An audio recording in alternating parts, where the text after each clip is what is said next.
Ito Oo, saan nanggaling yung sinulid, ate? sa boss ko.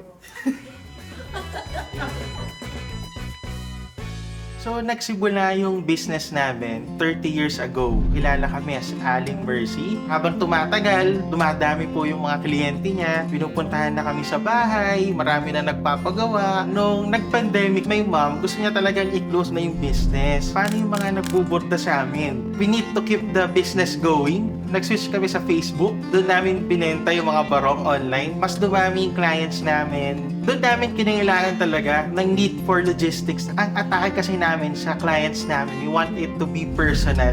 Design namin sa Flaborosa is 1:1. Hindi talaga kami nagre-repeat ng design. Since the barong is very personal sa amin, gusto namin, special din yung magpapadala. Na-surprise din kasi kami na yung mga clients kasi, gusto talaga din nila is LBC. Pinaka nagustuhan namin is yung Kilo Box Slim. Kapag tiniklop mo yung barong, swak na swak siya dito na hindi magugusot. Si Aling Baby, isa siya sa mga angel ng Flaborosa.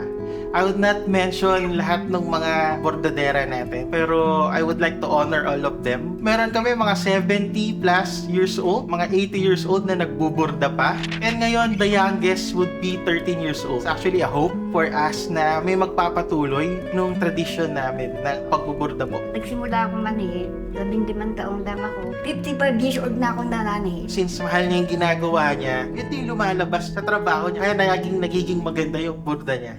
Malaking bagay po sa akin po itong panangihi. Marami po kumukuha sa akin pero wala na pa akong makikita kabaitan po ni Eric. Napapayak naman po ako pag ako nagsasabi. Lahat po binibigay niya sa akin. Oh! Sa Flaborosa, really want to keep the tradition alive and thriving. Yung sining ng pagbuburda will still continue na maging kaakiba ng mga bordadera natin sa Lumban, Laguna to continue our tradition, our craft of hand embroidery.